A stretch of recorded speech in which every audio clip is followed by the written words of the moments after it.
వెంకటేష్, శిరీష అవును సార్. గజ్వెల్ నుంచి వచ్చారండి. సిద్దిపేట, తెలంగాణ. ఆ ఏరియా నుంచి వచ్చారు. పెళ్ళయి చాలా ఏళ్ళయింది. 4 ఏళ్ళు దాటిపోతుంది. మరి పిల్లలు పుట్టట్లేదని చెప్పి రకరకాల చోట్లకి వెళ్ళారు. ప్రెగ్నెన్సీ అయితే రావటం లేదు. ఎందుకు రావటం లేదు అంటే పీసీఓడి ఉందన్నారు. ఒక ఆపరేషన్ చేయాలన్నారు. ఆపరేషన్ చేశారు. కానీ రిజల్ట్ లేదు. ఇలా కాలం గడిచిపోతుంది. 1 ఇయర్ దాటిపోయింది. మరి ఏం చేద్దామని చెప్పి యూట్యూబ్లో వీడియో చూసి చివరికి మన దగ్గరికి వచ్చారు. మన దగ్గర మెడిసిన్ జస్ట్ ఎన్ని రోజులు వాడారండి? 1 వీక్. 1 వీక్ వాడారు. ఒక టీకా వేయించుకున్నారు. 1 వీక్ మెడిసిన్ వాడారు. అంటే ఆల్మోస్ట్ 1 మంత్లో ప్రెగ్నెన్సీ కన్ఫర్మ్ అయిపోయింది. అంతే. మన దగ్గరికి రావడం, టెస్టులు చేయించుకోవడం, మెడిసిన్ కొరియర్ పెట్టించుకోవడం, ఇక్కడికి వచ్చినప్పుడు టీకా వేయించేసుకుని వెళ్ళిపోయారు. తర్వాత మెడిసిన్ తెప్పించుకుని 1 వీక్ వాడారు అంతే. ఈలోపు ప్రెగ్నెన్సీ కన్ఫర్మ్ అయిపోయింది. మరి ఎలా 4 సంవత్సరాల నుంచి రాని ప్రెగ్నెన్సీ ఒక టీకాతో ఎలా వచ్చింది, వారం రోజులు మందులతో ఎలా వచ్చింది అనేది వారి మాటల్లోనే విందాం. ఎందుకంటే బయట పీసీఓడీలని ఆపరేషన్ చేసిన రాంది ఇక్కడ ఎలా వచ్చింది వారి మాటల్లో విందాం. చెప్పండి సార్. నా పేరు వెంకటేష్, మాది గజ్వేల్, సిద్దిపేట డిస్టిక్. మా పెళ్ళై 3 ఇయర్స్ 5 మంత్స్ అవుతుంది. 1 ఇయర్ దాకా ఎక్కడ చూపించుకోలేదు. 1 ఇయర్ తర్వాత హాస్పిటల్లో పోయినాం గజ్వేల్లో. అక్కడ 1 ఇయర్ చూపించుకున్నాం. అక్కడ కాలేదు. ఎక్కడ పోయినా పీసీఓడి అని చెప్పారు. సిటీకి వచ్చాం. హైదరాబాద్లో చూపించుకున్నాం 3 టైమ్స్. 3 డాక్టర్ దగ్గర చూపించుకున్నాం. అక్కడ కాలేదు. ఒక మేడం చెప్పింది మామూలుగా హిస్టోస్కోపీ చేయాలి, మెడిసిన్ వాడాలి, హిస్టోస్కోపీ చేయాలని చెప్పారు. చేశారు. చేసి 7 మంత్స్ అట్లా అవుతుంది సార్. ఆయన కాలేదు సార్. ఇక్కడ మీ దగ్గరకు వచ్చినాక కన్ఫర్మ్ అయింది. మరి ఎలా వచ్చింది అనుకుంటున్నారు మీరు కూడా? ఇక్కడ ఆపరేషన్ ఏమైనా చేశామా? చేయలేదు సార్. కొన్ని ఐవీఎఫ్ ఏమైనా చెప్పామా? ఏం చేయలేదు సార్. ఏమి లేదు. ఏం లేదు. మరి జస్ట్ మందులు, అవును అది సార్. కూడా 1 వీక్ కూడా వాడలేదు మందులు మీరు. అవును సార్. మరి ఎలా వచ్చేసింది? ఒక టీకాతో ఎలా వచ్చేసింది? ఎక్కడన్నా మీకు టీకా చెప్పారా? ఎక్కడ అయిపోలేదు సార్. పోయిన ఈ 1 వీక్ మెడిసిన్ కూడా మీరు ఏం వాడారో మీ ఆవిడ కూడా అదే వాడారు. అవును సార్. సపరేట్గా ఏం లేవు మేము ఏం ఇచ్చింది. లేదు సార్. మీ ఆవిడకి పీసీఓడి అన్నారు, మీకు ఏ ప్రాబ్లం లేదన్నారు. కానీ మేము మీకు కూడా మంచిది ఇచ్చాం. అవును మరి సార్. మీకు ఎందుకు ఇచ్చాం మేము మెడిసిన్? అది ఇద్దరే విషయం. ఇద్దరు కలిపి వాడాల్సిందే అని చెప్పాం. అవును సార్. ఎందుకని చెప్పాం? భార్య క్రిములు ఉంటే భర్తకు వస్తాయి, భర్త క్రిములు ఉంటే భార్యకు వస్తాయి. ఎస్, ఇది క్రిముల గొడవ. అవును సార్. ఎక్కడన్నా చెప్పారా ఈ క్రిముల గొడవ? చెప్పలేదు ఎక్కడా చెప్పలేదు. ఈ క్రిములు కానీ ఉంటే భర్తకుంటే భార్యకు అంటుకుంటాయి, భార్యకుంటే భర్తకు అంటుకుంటాయి, మీ బిడ్డని రానీకోకుండా చేస్తాయి. అన్నీ ఉన్న అల్లుడి నోట్లో శనిలాగా ఈ క్రిములు అడ్డం పడతాయి. చేతిలో ముద్దున్న నోట్లోకి రానివ్వవు, అలాగే నీ బిడ్డని కడుపులోకి రానివ్వదు అని చెప్పాను. అవును సార్. వాటికి సంబంధించిన టెస్టులు చేశాను. భార్యాభర్తలిద్దరూ మందులు వాడాలన్నాను. అవును సార్. సేమ్ మందులు ఇచ్చాం. సరే వారం కూడా వాడకముందే టప్పని ప్రెగ్నెన్సీ వచ్చింది. అవును సార్. Thank you sir. మీకు ఆల్రెడీ మీకు పెళ్ళైన కొత్తలోనే ఒకసారి ప్రెగ్నెన్సీ వచ్చింది. 1 టైం వచ్చింది సార్. వచ్చి వెంటనే పోయింది. అవును సార్. మరి ఎందుకు వచ్చింది, ఎందుకు పోయిందో అర్థం కాలేదు. అర్థం కాలేదు సార్. తర్వాత 3 ఏళ్ల నుంచి అసలు ప్రెగ్నెన్సీయే రావటం లేదు. రాలేదు సార్. మరి ఇదేంటి అనేది కూడా అర్థం కావట్లేదు. అసలు ప్రెగ్నెన్సీ ఎందుకు వచ్చింది స్టార్టింగ్లో, ఎందుకు పోయింది 1 మంత్లో, ఇప్పుడు 3 ఏళ్ల నుంచి ఎందుకు రావటం లేదు, ఇది ఎవరో ఆన్సర్ చేయట్లేదు. ఏమన్నంటే పీసీఓడీలు అంటున్నారు, ఏమన్నంటే కణాలు మొటిలిటీ మార్పాలజీ అంటున్నారు. అలా అలా అలా అలా మందులు ఇస్తున్నారు, కాలం గడుపుతున్నారు. అయినా ఫలితం రావట్లేదంటే ఆపరేషన్ చేద్దామన్నారు. ఒక ఆపరేషన్ కూడా లాగిచ్చేశారు, ఫలితం అయితే లేదు. మరి మనం ఆపరేషన్ చేయకుండానే ఎలా ఫలితం తెప్పించాం? క్రిములు అనేది ఒక్కరు కూడా చెప్పలేదు. చెప్పలేదు సార్. ఇక్కడ ఫస్ట్ టైం ఏం జరిగింది, క్రిములు అప్పుడు తక్కువగా ఉన్నాయి కాబట్టి బిడ్డ రాకోకుండా అడ్డం పడలేకపోయింది, బిడ్డ వచ్చేసింది. క్రిముల నుంచి వీర్య కణాలు తప్పించుకున్నాయి, అండాలు తప్పించుకున్నాయి, బిడ్డ వచ్చేసింది. కానీ బిడ్డ క్రిమికి దొరికిపోయింది. బిడ్డను పొడిసేసి బిడ్డను నిలవకోకుండా అబార్షన్ చేసేసి, ఇప్పుడు పురుగు ఉందంటే విత్తనాలు నాశనం అయిపోతాయి, తప్పలు పుచ్చులు అయిపోతాయి, పనికిరావు, అసలు మొక్కే రాదు. అలాగే భూమిలో పురుగు చేరిందంటే గడ్డలు కట్టేస్తుంది, గుట్టలు కట్టేస్తాయి, అసలు మొక్కే రానివ్వదు. కానీ ఒక్కొక్కసారి విత్తనం తప్పించుకుని మొక్క వస్తుంది. మొక్క వచ్చినప్పుడు ఇదే పురుగు దాడి చేసి చీడాపీడ రూపంలో పైరు నాశనం చేస్తుంది కదా. సేమ్ ఇక్కడ కూడా అంతే. అక్కడ వ్యవసాయ పంటలు ఎంతో ఇక్కడ కడుపు పంటలు కూడా అంతే అని నేను చెప్తున్నా. ఈ C10, U10, T5 అనే 25 రకాల క్రిములు ఉంటాయి. ఈ క్రిములను గుర్తించాలి. అది భర్త ఒంట్లో నుంచి, భార్య ఒంట్లో నుంచి, ఇద్దరు ఒంట్లో నుంచి తొలగించాలి. లేకపోతే నీ బిడ్డ రాదు, వచ్చినా నిలబడదు అని నేను చెప్తున్నా. ఫస్ట్లో క్రిములు ఉన్నాయి కానీ తక్కువగా ఉండడం వల్ల నీ వీర్య కణాలు తప్పించుకుని బిడ్డ వచ్చేసింది. కానీ బిడ్డను పొడిసేయడం వల్ల బిడ్డ దక్కల. తర్వాత క్రిములు పెరిగిపోయినాయి. అపార్ట్మెంట్లు, విల్లాలు, కాలనీలు కట్టు కూర్చున్నాయి. ఇక అసలు బిడ్డనే రానివ్వట్లా, విత్తనాన్నే బతకనివ్వట్లా. ఇప్పుడు మనం ఏం చేసాం, అదే క్రిముల్ని గుర్తించాం, వాటికి మందులు పెట్టాం. మందులు పెడుతుంటే ఏమైంది, క్రిమి చచ్చింది. ఆటోమేటిక్గా మళ్ళా మన బిడ్డ మనకు వచ్చింది. ఇప్పుడు మరలా ఆయన ప్రెగ్నెన్సీ వచ్చిందా రాలేదా అనేది వాళ్ళు అక్కడ మాకు డౌట్తో యూరిన్ టెస్ట్ అయితే పాజిటివ్ వచ్చింది డాక్టర్ గారు, మరి మాకు ప్రెగ్నెన్సీయా కాదా అని చెప్పి వాళ్ళు కాల్ చేశారు. మన టెలికాలర్స్ కాల్ చేస్తే మేము చెప్పాం, ఒక్క బ్లడ్ టెస్ట్ చేయించుకోండి, యూరిన్ టెస్ట్తో పాటు 2 గీతలతో పాటు ఇది కూడా రావాలి, 5 దాటాలి అన్నాం. 5,000 దాటింది. అంటే ప్రెగ్నెన్సీ పక్కా కన్ఫామ్. అక్కడ దగ్గరలో ఉన్న అక్కడ స్కానింగ్ సెంటర్లో దగ్గరలో ఉన్న ల్యాబ్లోకి వెళ్ళే చేయించుకోమన్నాం. సరే, ప్రెగ్నెన్సీ కన్ఫామ్ అయింది. వచ్చిన ప్రెగ్నెన్సీ గర్భసంచిలో వచ్చిందా ట్యూబుల్లో వచ్చిందా చూడాలిగా. అది కూడా టెస్ట్ చేస్తే ట్యూబుల్లో కాదు గర్భసంచిలో వచ్చిందని అక్కడ దగ్గరలో వాళ్ళకి తెలిసిన స్కానింగ్ సెంటర్కి వెళ్ళి తీయించుకుంటే క్లియర్గా వాళ్ళు ఇచ్చారు. ఇదిగో రిపోర్టు ఇలా, early intrauterine gestation 5 weeks 5 days అని చెప్పి చక్కగా గర్భసంచిలో ఉంది, నార్మల్ ప్రెగ్నెన్సీ అని గజ్వెల్లోనే వాళ్ళకి తెలిసిన చోటే చేయించుకున్నారు. మరి చెప్పండి సార్, 4 సంవత్సరాల నుంచి మళ్ళీ మిమ్మల్ని ఏడిపించింది. ఫస్ట్లో వచ్చింది, 3 ఏళ్ల నుంచి రాకోకుండా ఏడిపిస్తుంది. ఇలాంటి ప్రెగ్నెన్సీ తెచ్చుకోవడానికి, ఆ తెచ్చుకున్న ప్రెగ్నెన్సీ పోకోకుండా ఆపుకోవడానికి ఈ క్రిముల నుంచి రక్షించుకోవాలి అని నేను ఫస్ట్లో చెప్పింది ఇప్పుడు మీకు వాస్తవం తెలిసిందా? ఎన్నాళ్ళు మీరు వచ్చి నెల కూడా అవ్వలేదా? ఎప్పుడు వచ్చారు మీరు? అప్పుడు 23rd అంతే వచ్చి శుభ్రంగా నెల కూడా అవ్వలేదు, పార్ట్మన్ వచ్చేసింది. చూసారా, వచ్చిన రోజే ఆయన టెస్టులు చేయించుకోవడంతో పాటు 3 రకాల క్రిములకు ఒక టీకా వేశాం. ఆ టీకా వేసే సమయంలోనే వాళ్ళు ఓవ్యులేషన్లో ఉంటే చక్కగా ఇన్నాళ్ళు అడ్డం పడిన క్రిమి మనం ఫ్రీ చేసాం కాబట్టి వీర్యకణం లోపలికి వెళ్ళగలిగింది, బిడ్డ రాగలిగింది. అది తేలడానికి 2-3 వారాలు టైం పట్టింది కాబట్టి అది కన్ఫర్మ్ అవడానికి ఈ టైం పట్టింది, నెల అంతే.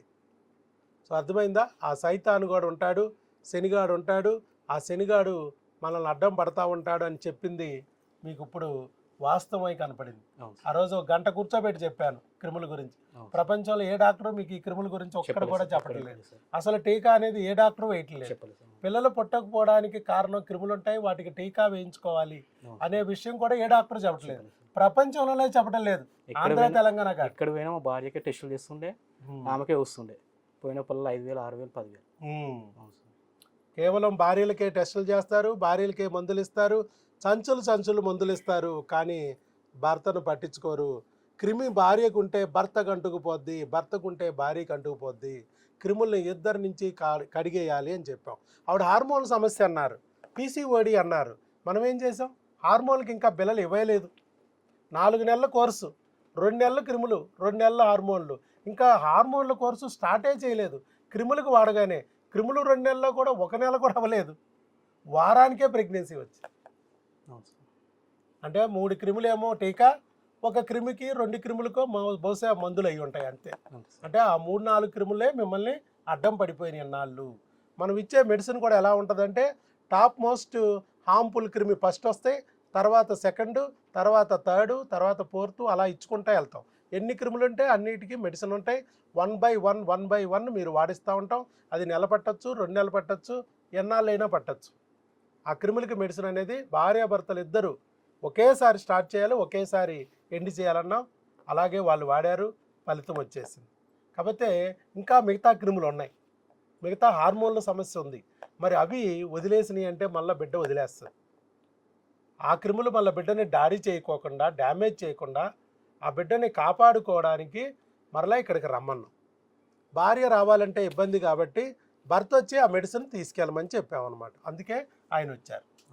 భార్యకు కావలసిన స్కానింగు, బ్లడ్ టెస్ట్ అక్కడే చేయించి ఆ ప్రెగ్నెన్సీ నిలబడటానికి అవసరమైన మెడిసిన్ మన దగ్గర వచ్చి తీసుకెళ్ళమన్నాం. ఏ క్రిమి అయితే దాడి చేస్తుందో మరి ఆ క్రిమే బిడ్డని డ్యామేజ్ చేసి అబార్షన్ చేయొచ్చు.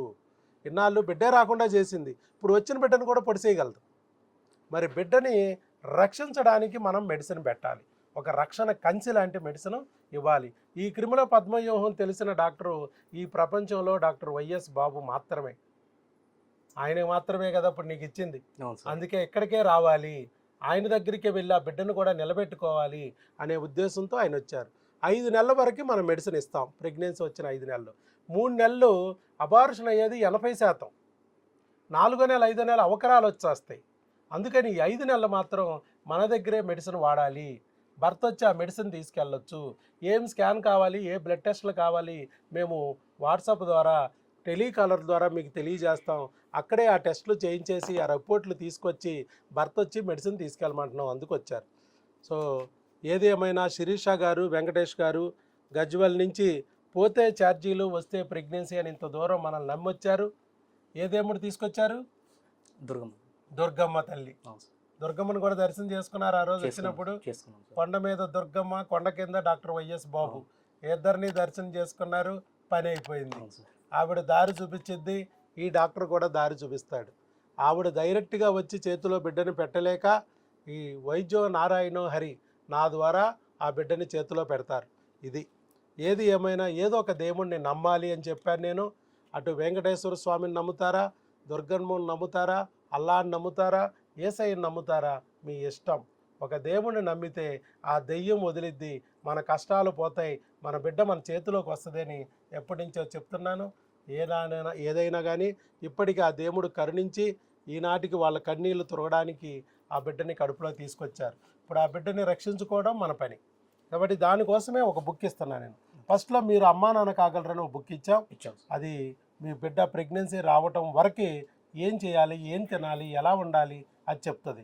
ఇప్పుడు గర్భిణీ స్త్రీ ఆహారం ఆరోగ్యం నేను రాసిన పుస్తకం. ఇది ఫాలో అవ్వాలి. ఏం ఫుడ్ తినాలి, ఎలా ఉండాలి, గర్భిణీగా ఉన్నప్పుడు ఎలాంటి జాగ్రత్తలు తీసుకోవాలనేది దీంట్లో ఉంటుంది. ఇది ఫాలో అవ్వండి. ఇది మీకు ఇచ్చే మళ్ళీ గిఫ్ట్. ఒక బిడ్డ పుట్టాక కూడా మీరు రాగలిగితే అప్పుడు ఇంకో బుక్ ఇస్తా. బిడ్డలకు ఆహారము ఆరోగ్యము, అది పసిపిల్లలు ఏం తినాలి, పెరిగాక ఏం తినాలి, 12 ఏళ్ళ వరకు కంప్లీట్ గైడ్ ఉంటుంది. ఎప్పుడెప్పుడు ఏ టీకాలు వేయించుకోవాలి, ఏ సమయాల్లో ఏ వయసుల్లో ఎలాంటి జాగ్రత్తలు తీసుకోవాలి అన్నీ ఉంటాయి. అది కూడా మీరు కట్టిన 500 ఫీజు ఫస్ట్లో కట్టారు కదా, ఫ్రీ. దాంట్లోనే అన్నీ ఫ్రీ. అర్థమైందా?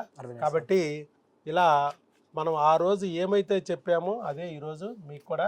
నేను నమ్మలేదు సార్, స్టార్టింగ్ నమ్మలేదు నేను. మా భార్య చెప్తుండే వీడియో వచ్చి ఇక్కడ పోదామంటే అంత దూరం ఎందుకు, ఇక్కడ లేరు, హైదరాబాద్లో ఉన్నారు కదా. మా గజ్వెల్ నుంచి అక్కడికి 50 కిలోమీటర్స్ ఉంటుంది సార్. అవును, మళ్ళీ అటు వెళ్ళి రావాలి. అయితే అక్కడ దగ్గర ఉంది కదా, సిటీలో వచ్చాను సార్. 3-4 హాస్పిటల్ పెద్ద. అవును, ఎక్కడ పోయినా కానీ రాలేదు సార్. ఆపరేషన్లు ఐవీఎఫ్లే అక్కడంతా. కానీ ఇక్కడ ఆ పదాలు పలక్కోకుండా వైద్యం చేసే ఒకే ఒక డాక్టర్ ఉన్నాడు. ఆయన కూడా గైనకాలజిస్టే. స్టార్టింగ్ వచ్చినప్పుడు మీరు లేరు సార్. వీడియో అవును, మా వీడియో ఫస్ట్ వేయిస్తారు. 3 అవర్స్ చూసాం. మార్నింగ్ 10కి వచ్చి 2 కట్ల వచ్చారు సార్. నేను నమ్మలేదు సార్ వస్తారా రాడా అని. ఇప్పుడు కూడా అంతే, 2 అయిందిగా. ఇవాళ వీళ్ళకి కూడా వీళ్ళు కూడా పొద్దునుంచి చూస్తానే ఉన్నారు. మీరు వస్తారా రారా అని అనుకుంటాను. అవును, డాక్టర్ ఉన్నాడా లేడా, యూట్యూబ్లో కనపడుతున్నాడా, అసలు ఇక్కడ ఉన్నాడా లేడా, తెర మీద బొమ్మేస్తున్నారు కానీ మనిషి ఉన్నాడా లేడా, ఇలాగ అన్నీ డౌట్లే. సరే పొద్దున ఎప్పుడో వచ్చాం, 12 అయిపోతుంది, 2 అయిపోతుంది, ఇంతవరకు కనపట్టలేదు, అసలు వస్తాడా రాడా, ఇలాగ అన్నీ డౌట్లే. కానీ వచ్చానుగా, ఆ రోజు దర్శనం జరిగిందిగా. ఈరోజు నీ బిడ్డ దర్శనం కూడా అయింది కదా. ఆ రోజు ఆ మాట కూడా చెప్పాను, నా దర్శనం అయ్యే వరకు నువ్వు ఓర్పు పట్టి పట్టుదలగా కూర్చోగలిగితే నీ బిడ్డ దర్శనం కూడా అయింది. అదే ఓర్పు పట్టుదల ఉంటే బిడ్డ దర్శనం అవడానికి ఎక్కువ రోజులు పట్టలేదు, నా దర్శనానికి ఎక్కువ రోజులు పట్టి. అవును సార్, 3 ఇయర్స్ అది. సో ఏది ఏమైనా ఆ దేవుడు దయ ఉంటే మీరు వీడియో రూపంలో చూడగలుగుతారు, ఫ్రెండ్స్ రూపంలో చెప్పించుకోగలుగుతారు, ఇక్కడికి రాగలుగుతారు, నా దగ్గర నిలబడగలుగుతారు, మందులు వాడగలుగుతారు, మీ బిడ్డను పొందగలుగుతారు. ఆ దేవుడు దయ అయితే మాత్రం తప్పనిసరిగా ఉండాలి. అందుకే దెయ్యాలు పోవాలంటే దేవుణ్ణి గట్టిగా పట్టుకోవాలి అని చెప్తున్నాను. దుర్గమ్మను పట్టుకున్నారు కాబట్టి ఆవిడ మిమ్మల్ని ఈ ప్రమాదంలో నుంచి గట్టెక్కించింది. ఓకే, ఆల్ ది బెస్ట్ అండి. God bless you. శీఘ్రమేవ సుపుత్ర సుపుత్రిక ప్రాప్తిరస్తు. ముందుకొచ్చి వీడియో ఇచ్చారమ్మా శిరీష గారికి, వెంకటేష్ గారికి గట్టిగా చప్పట్లతో అభినందనలు తెలియజేయండి. ఎందుకంటే వాళ్ళు బాధ పడటమే కాకుండా ఆ బాధ నుంచి ఇప్పటికి విముక్తి చెందారు. మరి ఆ సంతోషాన్ని మీతో షేర్ చేసుకున్నారు. మంత్లీ ఏడుస్తుండే సార్. ఏడుపు పాపం. ఇరుగు వాళ్ళు ఉంటారు కదా సార్. అవును, అయిందా, పిల్లలు ఉన్నారా, పిల్లలు ఎంతమంది అనే వరకు ఏడుపు వచ్చేది. ఆమె ఏడిస్తే నాకు ఏడుపు వచ్చేది. అవును, సో ఈ రోజు నుంచి ఇక ఆ బాధ నుంచి విముక్తి చెందింది. సో అలా మీరు కూడా మరి ఏదో ఒక రోజు మనకి దేవుడు దారి చూపిస్తాడు. ధైర్యంగా ఉండాలి, పట్టుదలగా ఉండాలి, బయట వాళ్ళ మాటల్ని విని బాధపడకూడదు, అధైర్యపడకూడదు. దేవుణ్ణి గట్టిగా పట్టుకుంటే ఆ దేవుడు మన తండ్రి ఏదో ఒక రోజు మన కష్టాల నుంచి గట్టెక్కిస్తాడు అనే విషయాన్ని వాళ్ళు అర్థం చేసుకున్నారు. కాబట్టి ఆ భరోసాని, ఆ ధైర్యాన్ని మీలో కలిగించడానికి ముందుకొచ్చి వీడియో ఇచ్చారు. మరి అలాంటి మంచి మనసు ఉంది. ఆ మంచి చేస్తూ ఉంటే దేవుడు కూడా హర్షిస్తాడు, ఆ పుణ్యం బిడ్డకి వెళ్తుంది. అందుకే వెంకటేష్ గారిని మేము కూడా అభినందిస్తున్నాం. Thank you. God bless you sir.